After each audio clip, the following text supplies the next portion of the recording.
that I've got a variety of different colors from oranges and pinks and greens and blues and mauves, all mixed at about the same value, the same lightness.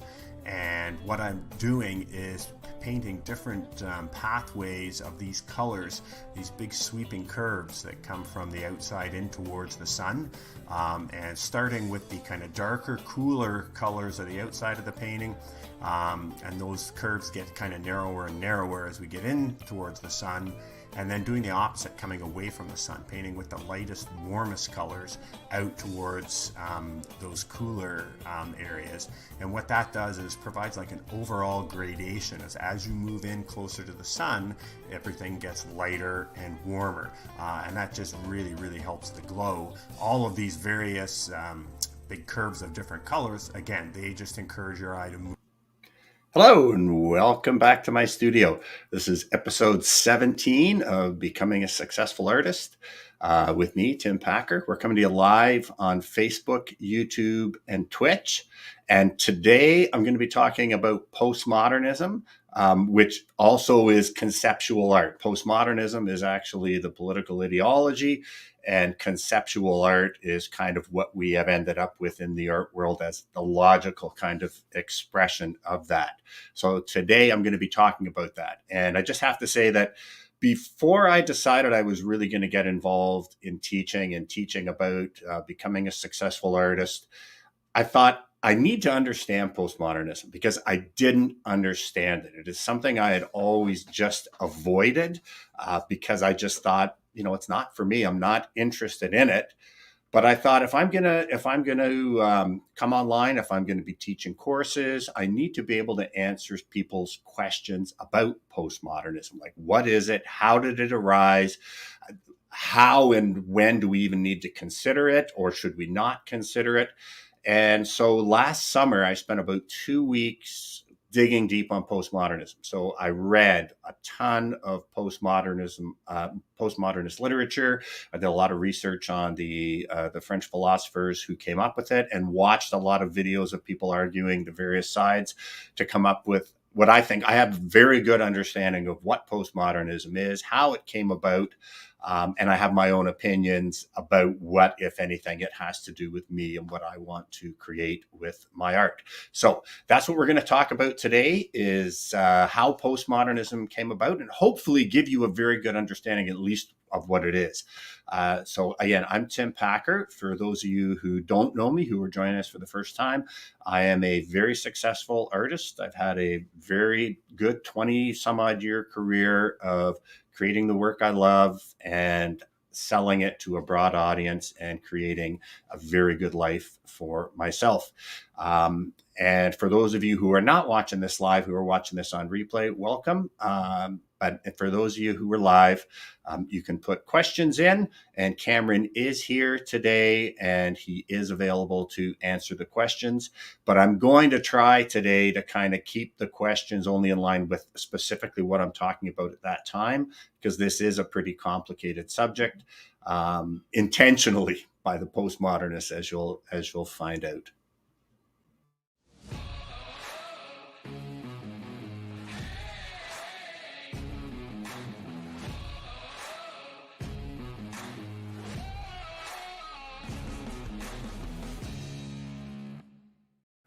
Okay, so before we get started, those of you who are watching from far, if you can just let me know where you're watching from. So Sherry, welcome again. It's like this is our morning or our noontime everyday get together. I know you've been at most of the talks.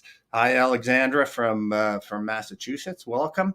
Eileen, welcome again from Vancouver. So we're going to talk about postmodernism and about conceptual art. And those of you who are watching, and for those of you who aren't, you know that this is not part of my world. This is part of a very different village. But I think for those of us who live in the village of trying to create works that show mastery of skill, mastery of composition, that are works of great beauty, that draw people in. Hi, Rhonda. How are you? Actually, Rhonda's a friend of mine. We've spent time together with the East Central Ontario Art Association, painting during the day and then sharing drinks in the evening and talking about all of this kind of stuff. So before I start, I just want to read you guys a quote, though, about, and it has to do with postmodernism. And so this was just weeks after the 9/11 terrorist attacks. Contemporary composer Karl-Heinz Stockhausen declared that the destruction of the towers to be, and I quote, the greatest work of art imaginable for the whole cosmos. So he saw the terrorist attack on the Twin Towers as conceptual art. Hi, Monica. How are you? But he also saw it as the greatest work of art in human history. And that's where postmodernism leads you. And I'm going to explain today how the heck anybody could ever come up with that sort of a take on one of the worst terrorist attacks that we've experienced. Hi, Cheryl Ann. Welcome back again. Okay, so to understand postmodernism, we need to understand a little bit of the history of art. And that was that up until basically the end of the 18th century, art was all just about skill, right? Art was about the artist trying to represent the real world on paper, canvas, sculpture, whatever. And the better you could do that, and using composition, although they didn't really understand the theories as much as we do now, but the better that you could do that, the better you were considered as an artist. And then what happened is with the advent of photography, all of a sudden we had a machine that could duplicate reality basically better than almost any artist. And artists started feeling about, well, then what's the point? What's the purpose here? And you see that at the beginning of the 19th century with artists like Picasso, Chagall, that they started saying, okay, well, the camera already represents reality. We need to inject something that is kind of different from the absolute reality. And so then you also saw the rise of the Impressionists, and that went on through the course of the early part of the 20th century with so many different kind of isms. So we have abstract expressionism, pointillism, impressionism, Dadaism, Fauvism, minimalism. These were all aesthetics around kind of how the artist kind of manipulated the paint on the canvas to show their representation of reality, or even in the case of abstract expressionism, just manipulating the colors, values, shapes, and edges to draw the viewer in and engage them in their work. And one of the things that happened during this time was Picasso did his Demoiselle Avignon, which was a huge painting. It was grotesque, that was representing prostitutes that he saw every day in Paris.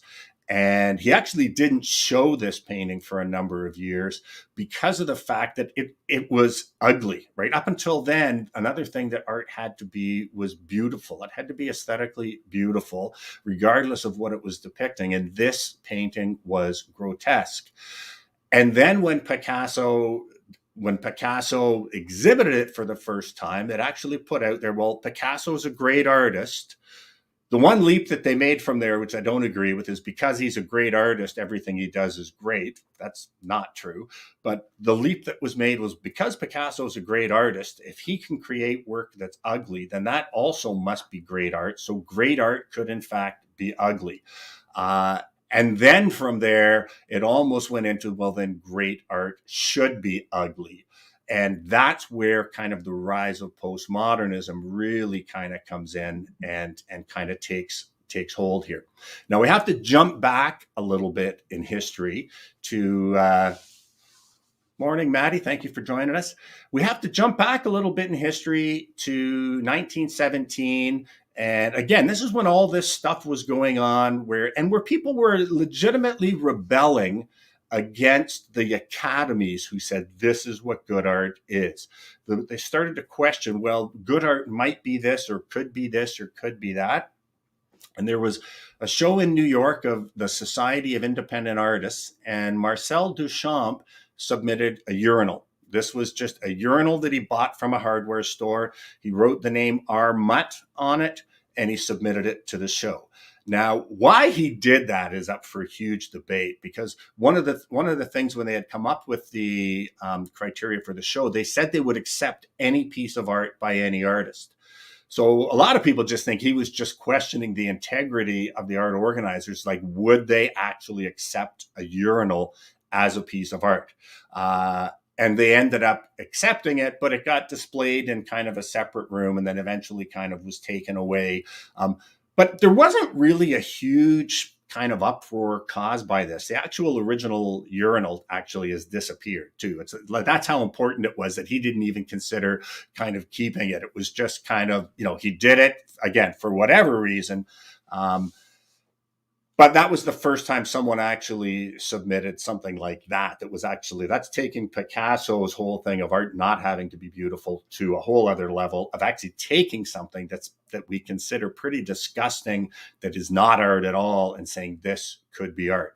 So that happened in 1917. The art world kind of continued on. Pretty much the same stuff was getting more and more out there, but it was still very aesthetically pleasing. You look at a lot of the abstract paintings that were done at that time and all the other stuff, there was still the talk about composition and about a piece of art being a great piece of art that drew people in and engaged them. And then we have around the 1950s, what happened is word started coming out of the Soviet Union that the workers' paradise promised by Marxism was not only a fallacy, but it had devolved into a nightmare. And people actually realized that Joseph Stalin had killed more people than Hitler. Also, stuff started coming out of China about the Maoist revolution. Same sort of thing was happening. And the same sort of thing was happening in Cuba, that a lot of well-meaning people and a lot of intellectuals had kind of been drawn to communism and socialism because it makes sense in an empathic sort of way, right? It's like trying to lift everyone up and trying to get rid of the inequalities of the czarist regimes and things like that, where people had all the money and the rest of the people were poor. And it was a very attractive ideology. But the problem was that by the 50s, it became apparent that wherever it was instituted, it turned out to be just as bad or worse than the regimes that had preceded it. And at this time, there were a number of French philosophy professors. So Jean-Francis Lyotard, Jacques Derrida were two of the most prominent of these philosophers. And they were French philosophy professors in France. And they were out and out Marxists. They had bet their whole life and their career on the idea that Marxism was going to be the savior of humanity. Now, when it became clear that that was not only not true, but that everywhere it was tried, it actually, again, devolved into a nightmare. It's like, well, what are you going to do when you've based your whole life on that? And what they did, they basically held a temper tantrum and did the kind of philosophical equivalent of taking their ball and going home. Because it's like, well, how are you going to recover from this? And so what they said was, okay, yes, Marxism is a failed ideology and it is corrupt. But all political ideologies are failed and are corrupt. No one is better than the other, because the one thing they could not even countenance was the fact that actually Western democracies were much, much better than the Marxist communist regimes. And so they said, well, yours is no better. Yours is corrupt as well. All ideologies are corrupt. And then they just basically did a political sleight of hand where in Marxism, it says that it's all based on economic power.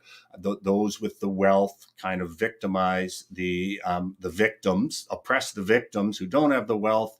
And they said, well, it's all about power, that it's not about wealth so much, but power. And what are the things that give people power? Well, it's things like knowledge, like competence, like skill, science, things like that. And they said that these are just mere social constructs. They're not real things.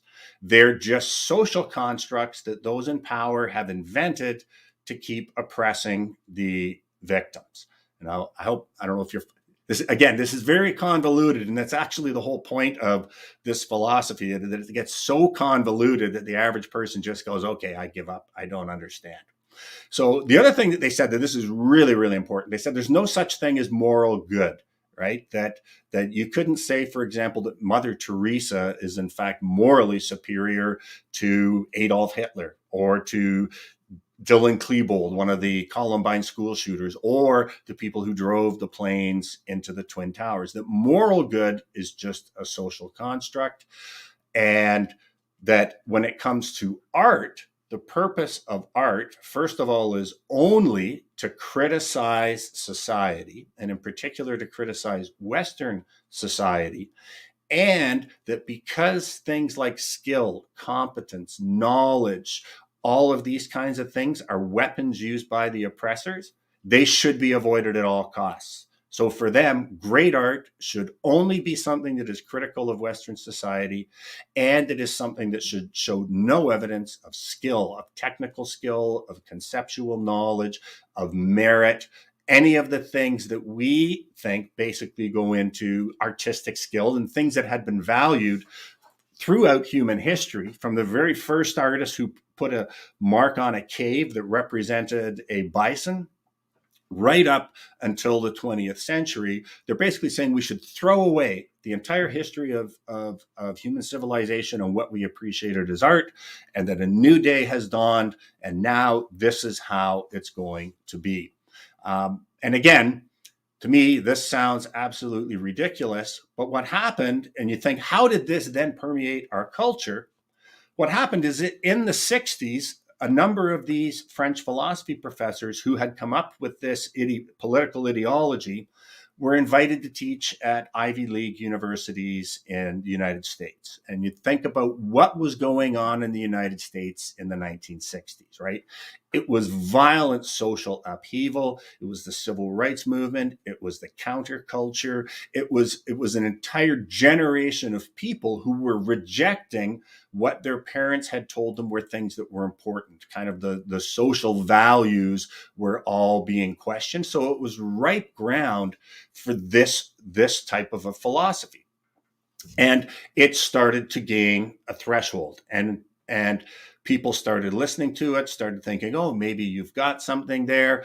And what has ended up happening since then is that people that were taught in these philosophy classes are now philosophy professors who are teaching it. It made its way into the arts. Those people became art professors, and an entire generation of young artists who were like me, who grew up thinking, I just want to be able to draw and paint beautiful pictures, were told that, no, you're wrong, that here is what good art is, and here is what good art should be. Let me just take a drink here.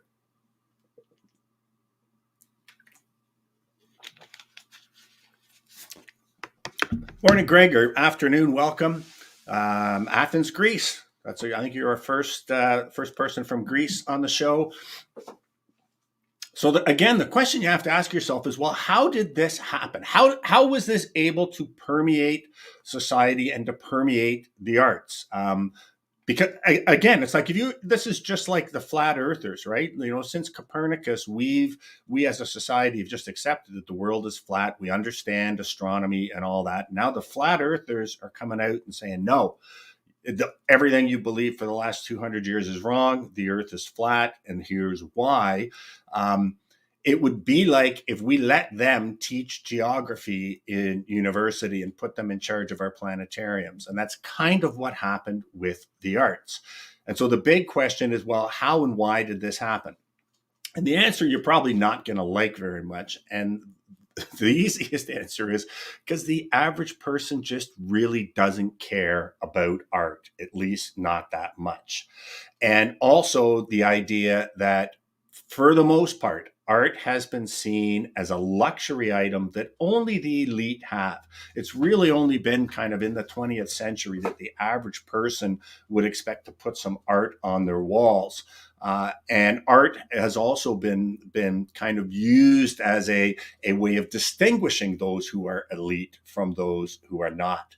And so what happened is, even though the average person totally disagrees with this, the average person, just doesn't agree at all with postmodernism, and even most people who are interested in art don't agree with it. people just don't care that much. And because these philosophies around this ideology are also intentionally circular, the average person just went, well, you know what? I don't understand. So you seem to know what you're talking about. And not only did the average person do that, politicians did that, directors of universities did that, and just turned over an incredible amount of power who believe this philosophy. And why would you even believe this philosophy? Well, the easiest reasoning that I can come up with is you go back to the emperor's new clothes, right? Why did people say that, yes, the emperor's new clothes, not only is he wearing clothes, but they're wonderful, right? Well, first of all, they didn't want to be made to look stupid. If everybody else can see the clothes, and in particular in the emperor's new clothes, I believe it's only if you were smart enough could you actually see it, which, gee, is sounding kind of familiar, right? Only if you were sophisticated enough could you appreciate contemporary art. Well, and a university professor is telling you this. Are you going to say, I'm not sophisticated enough to appreciate it? Or are you going to go, oh, yeah, I see the merit there? And for those who were kind of at the top promoting all of this, again, it makes you feel superior, right? It makes you feel superior to be able to say, well, I understand this and you don't. Therefore, you're not as smart as me. And from my opinion, that's kind of been the whole thing of this. It's like the emperor is buck naked, but the average person is afraid to say that. And not only the average person, but the people who have some power, in terms of, and here's where I have I really kind of am ticked off with the whole thing, is you can believe whatever you want, but they've directed a huge amount of our tax dollars over the last 60 or 70 years of trying to indoctrinate generations of young art students with this. They've invested a huge amount of money of specifically showing this type of work in our public galleries. And that's where I have an exception. And I mentioned yesterday the whole idea that I actually think up to a point when they said that anything could be art, that it's like, yeah, that is kind of like punk rock in music, where anything could be considered music, even just like raw wailing on the guitar, shouting at the audience, and them spitting on you and you spitting on them. But what happened here is, it's like if we just gave those people control over all of the music programs and all of the universities, we gave them control over all of the public concert halls, and that was the only thing that we showed. And that's kind of what happened with postmodernism in our society, I believe. And I think now there's a huge backlash happening. If you go on and search postmodernism, you'll find a lot of stuff promoting it, but you'll also find a huge backlash happening. And also the thing, when you get really into it, there's a circular logic that they use that just doesn't make sense. That's the big thing, is it just doesn't make sense. So the initial premise for postmodernism, and it's kind of one of those if then, right? And it's like, if anything could be considered art. So first of all, you have to accept that. It's like, well, yes, anything could be considered art. And then it's like, well, could art show no lack of skill? And it's like, I guess it could. And then it's like, well, could art be ugly and show no lack of skill? And it's like, well, okay, I guess it could do that. And then, well, could great art be ugly, show no lack of skill, but just be critical of society? And it's like, okay, I guess it could do that. So then you could say, okay, well, this piece of art, this meat dress behind me, shows no skill. It's ugly. It's going to stink to high heaven, which it did in the museum, and it's critical of society. Could that be considered great art? It's like, okay, yes, it could. Well, if it could, then they say, well, I'm going to say it's great art. And because it's great art, and it shows a lack of any sort of skill or artistic aesthetic, it's critical of society. And because you've said that's great art, now they're going to flip it and say this is what great art should be. Because remember, the whole idea of postmodernism was that there was no kind of moral truth or good or beauty. Everything was equally as valid as everything else. That's the whole thing to get you to the point to say that a meat dress could in fact be considered good art. But then once they've got you to do that, then they've said, well, okay, now we are just going to be the ones who tell you what great art is. Because even if postmodernism as a theory had any sort of validity, they wouldn't just exhibit this type of work. They would go out and find someone at a local art club who had, a medium amount of skill, and they would have shows of that person. They would find people that do my type of work, that exhibit a lot of skill, and have exhibits of that. Because the whole idea of postmodernism is that there's no one thing that is morally or aesthetically better than the other, but they only promote that to get you to the point to accept things like what's behind me, which is the Piss Christ, the Duchamp's fountain, the meat dress. Hiding behind me here, a picture of 9/11, which again, some postmodernists will tell you is the greatest work of art that's ever been created. And I have to read this from Dominic.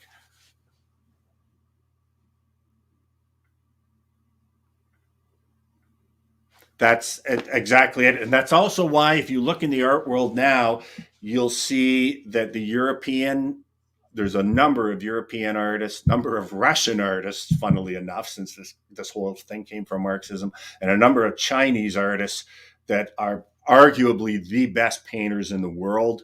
And artists like Mian Situ, Sergei Melenkov. There's a number of them, but because they grew up with the traditional art training, right? It's only really over here in the West, and actually in Western Europe, where this whole idea of postmodernism took off. And in the rest of the world, they never left the idea of that, before you even get to use color, you learn to draw, you learn light and shadow. And there is a big kind of reaction now against this whole idea of conceptual art in higher learning institutions. But for those of you who are thinking of becoming an artist, or you're thinking of taking courses, it's like, well, where do you want to go?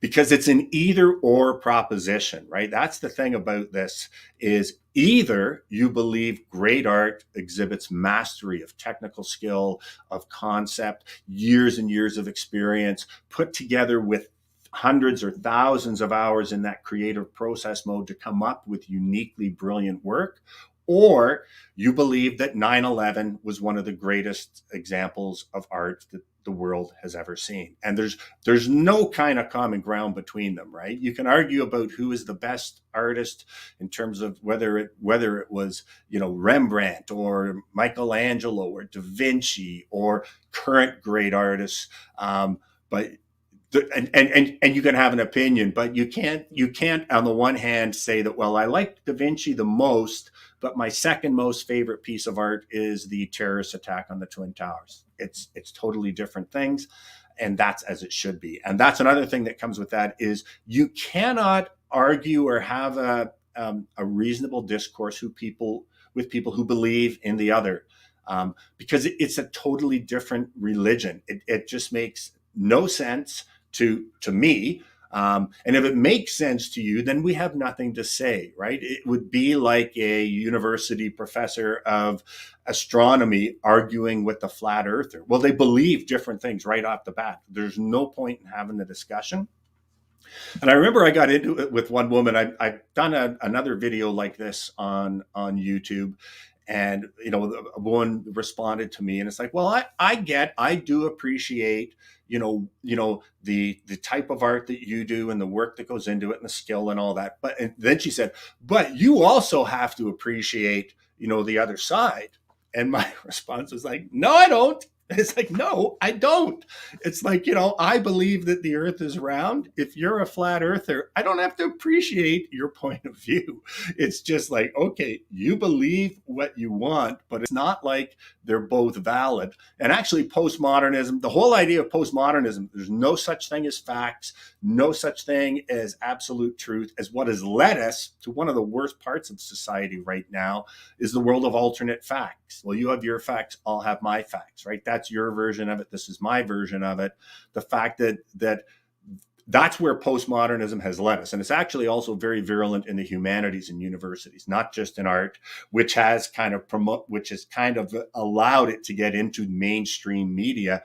The idea that we don't even have facts anymore. It's like, well, we can use our own facts. We can say whatever we want. And And again, it's kind of like you just make a decision about whether you belong on that side or you belong on this side, my side. And that gets into what I talked about yesterday, which is the different villages. And if you are in my village, which is the village where what I perceive as great art is work that shows mastery of skill, shows mastery of composition.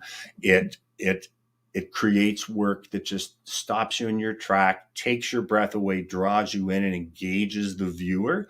If you believe that that is great art, then you don't even need to worry about that other village. And the main thing I want to get across is do not try to inject parts of both villages into your work. And that's why I think this is so important for artists to understand. First of all, to make a decision about whether or not you buy into that. And if you buy into that, that's fine, but it's probably should be the last time you watch my videos because, yeah, we just totally disagree.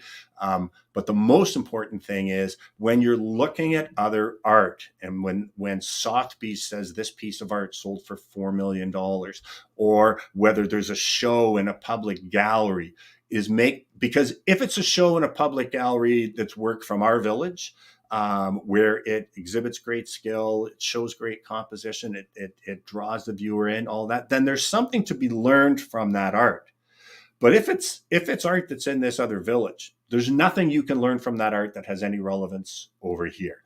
And so that's first of all, and do not try and introduce elements of postmodern art into your art if you want to compete in the village where I am, the village where Dominic is, which is creating, again, beautiful works of art, show mastery of skill, mastery of composition that reach out and engage the public.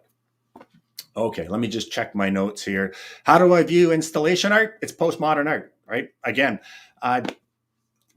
for me, it's like if you walk in, I've seen an installation before where it was like the installation was basically, this is my teenager's bedroom. And what it was in an art gallery, just basically a messy bed with condoms on the floor, cigarette butts on the floor, empty beer bottles. And it's kind of like, I just need to go upstairs when my kids were teenagers and open their door, right? I don't think that's great art. Another thing about postmodern and conceptual art, where anything could be art, as an exercise, I walked around my house, and it's like within 5 minutes, it's like, okay, here's 5 things I could do that probably would be considered great conceptual art, right? Go into the closet and just take a picture of the closet and then write a big treatise on how much we are a consumer society and how much of the earth's resources we consume, and look at all of these clothes sitting in here that never get worn and all that. And all that actually is true. But is that photograph I took just walking in, taking a picture of the closet, is that great art? It's like, I don't think so. And again, there's just look around your house. Almost anything you look at, you could just take a picture of it or just take it and put it in a museum and then just sit around and go, how could I say something that was clever that uses this to be critical of our society? And then it's conceptual art, right? And so either you buy into it or you don't. And the thing that I look at is there any skill like this? The urinal by Duchamp. It's not even like he did a porcelain urinal that he created out of clay and fired. He just went into a hardware store and bought it. So if you believe that's great art, it's like, yeah, power to you. But you're not going to buy my art, and I really don't care what people that believe that think, because they're never going to have anything to do with me or my work. And they also aren't going to be watching my show, so I don't really care about that. So how does subject matter factor in? Subject matter doesn't factor in at all if you're talking about our village. It doesn't matter what you paint. It's have you done it masterfully, and have you created a great composition that reaches out and engages the viewer and draws them in? I have seen pictures of just like a salt and pepper shaker on a table, but where light was kind of cascading in on a dramatic angle, and just like the simplest thing you can imagine, but it's an amazing composition. That can be a great piece of art. A table in a gal just taking a table from a restaurant and sitting a salt and pepper shaker on it, is that great art? Well, not in my world, but in the postmodernist world, it might be. So any subject matter can be the subject for great art in our village. And it probably could be the subject matter for great art in the postmodernist village. The difference is that there's a whole different amount of skill and talent. And I don't like using the word talent because talent is just a accumulation of your skills. There's a whole different amount of things that go into creating a breathtaking painting of a salt and pepper shaker than there is of just going into a dollar store, buying a salt and pepper shaker, putting them on a table and saying that's great art, right? So that's my thoughts on that. Cameron, are we getting some comments in here that I should be looking at, or yeah, well, and that's it. If like it's like the emperor's buck naked, right? Like you either buy into the fact that the emperor's clothes are beautiful and get into discussions about whether his vest is more beautiful than his coat or his pants, or you go, I don't see any clothes. The emperor's naked. It's not like you can slightly kind of buy into it. It's either you do or you don't.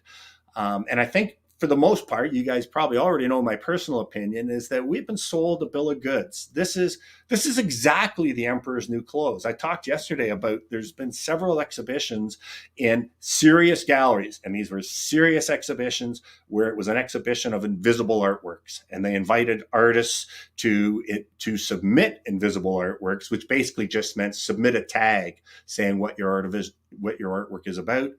And then people went in and seriously had discussions about the non-existent artwork, right? Like if that's not the emperor's new clothes, I don't know what is. And so again, the main reason I want to put these videos out here, and this one in particular, is I believed for a long time that there was something I just wasn't getting. That, okay, there must be something there, right? If so many people kind of believe this, if university professors are teaching this, if public galleries are spending millions of dollars showing this, there must be something there that I just don't get. But after spending several weeks of basically all I did was study postmodernism, it'd be like if I spent several weeks studying the flat earthers and then just came up and said, no, you're all nuts. And that's my opinion, right? So it's like, and the other thing about them, they think we're nuts. For 60 years, it's not even like it was up for discussion about which was valid. They told us painting was dead, right? If you're involved in skill, it's not even like they said this was a viable option. It was like they just looked down on us. They poo-pooed us. They told us we weren't smart enough. We weren't sophisticated enough. And at the end of the day, the thing that I want to get across is you don't even need to consider what those people are saying. They have nothing to do with us. And I actually believe that seen through the lens of history, 100, 200, 300 years from now, this whole period of 70 years of this being taught, not only as a way, that's what I find really offensive about this whole thing, is this was taught as the way. Either you bought into this political ideology and this type of art, or you were irrelevant. You were passé. You just didn't count. And I don't think that's valid in anything. Exactly. Sherry, I agree with you. I felt that too. And that's the biggest disservice that this has done. Not only that it's turned off so many people who were like me and like you, who loved to draw, who loved the history of art up until postmodernism took over and wanted to pursue that. Not only that it turned so many young people like that off it, but it turned the public off of art, because most of the public looks at this and just goes like, how many people have heard that, right? I don't know anything about art, but I know what I like. But what they've been able to convince people is that the average person does not have the wherewithal to make their own objective decision about art. Is there any other thing that we liked where we would do that, right? Would you listen to music that you hated because a critic told you it was good? Would you eat food that tastes awful because some critic told you it was good? Would you wear clothes? Well, actually, people do this. Would you wear clothes that are horribly uncomfortable because a critic told you you should? It's like, yeah, maybe. And how much would you do it? Well, up until it became so uncomfortable that you couldn't bear it. But the problem with art is very passive. It sits on a wall.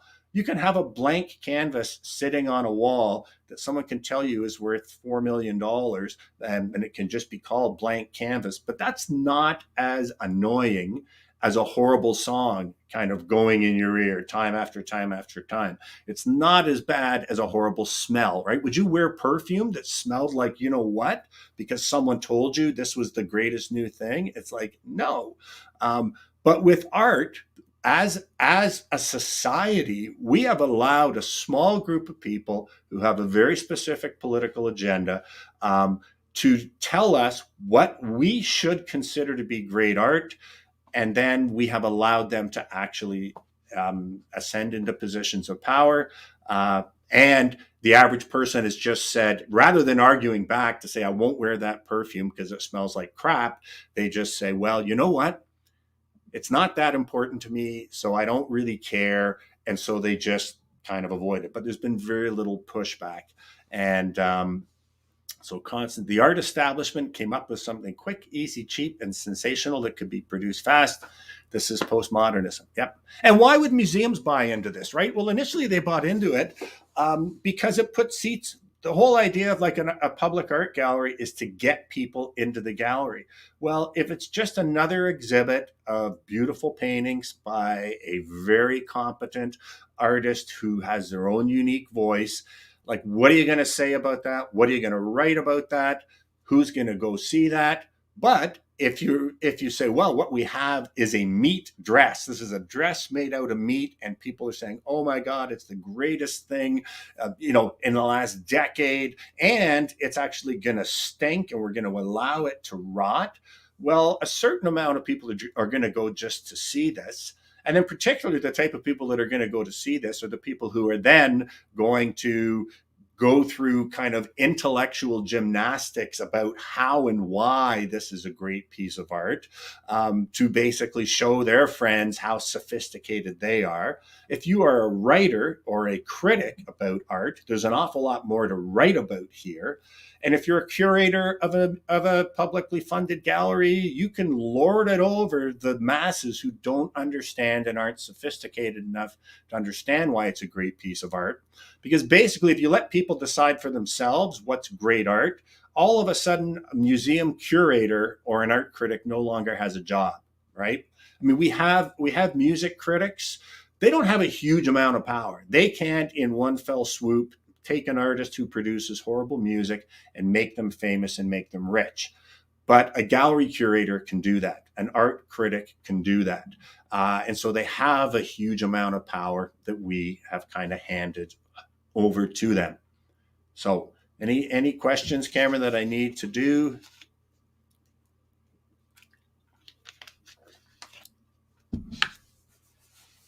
Exactly. They're two different things. And that's the thing. If you agree, if you want to say that there's a place for this kind of stuff, the stuff, whatever it is, but I don't think it's art. And I also think it has nothing to do with the history of art and human civilization.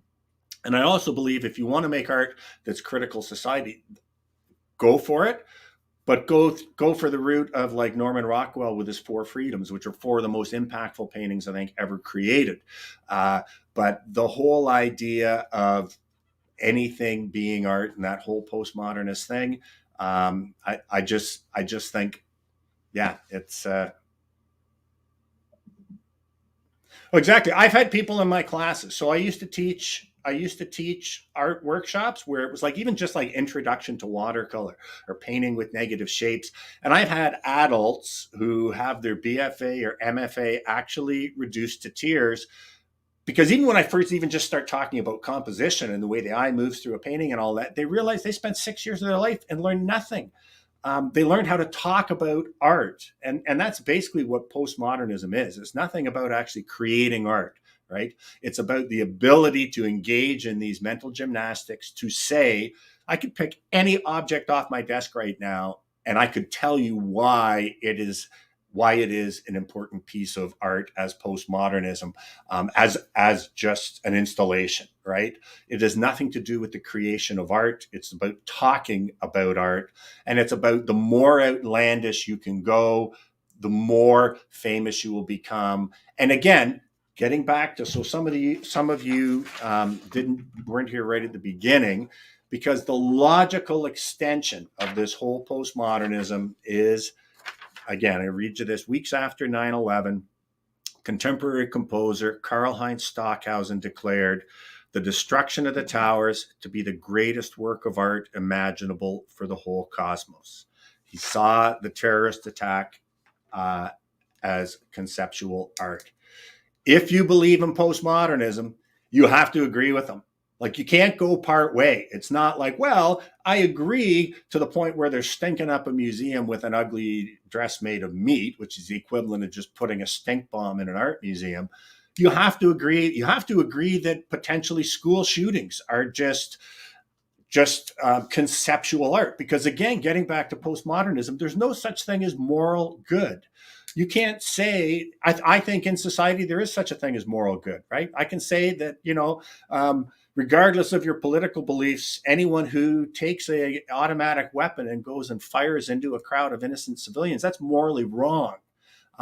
If you believe in postmodernism, you have to believe that that statement I just made is not correct, because there's no such thing as a moral absolute. There's no such thing as something being morally right or morally wrong. It's all just social constructs. And for me, right there, that's when I can just say, well, you're all a bunch of flat earthers. Anything you say after that, I'm really not going to listen to, because I don't believe what you believe, right? That's the whole thing. So is it impossible that there's really great postmodern conceptual art? I believe so. I have yet to see a piece of postmodern art that's conceptual art where I think, oh my God, I think that's a fabulous piece of art. I don't.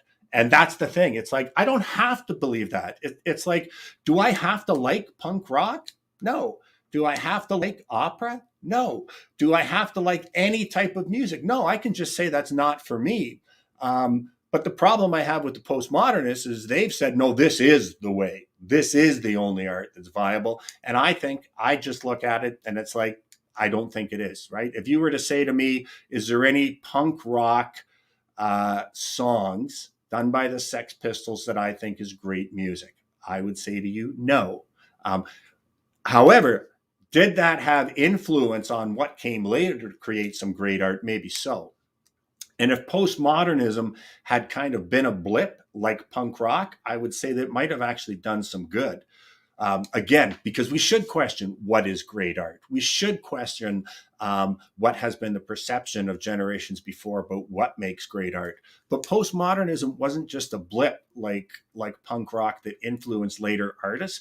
Postmodernism took over, which, again, it's not surprising that it's the offshoot of Marxism, which always resulted in totalitarian regimes, right? Where you must do what we say or else you are against the collective. And the postmodernists have been pretty virulent and brutal about tearing down those who don't agree with them. And for the most part, society has just stood by and said, okay, I guess we just don't get it. So unless we have any more questions, It's running a bit late now. then it's running a bit late. What are we at? 48 minutes.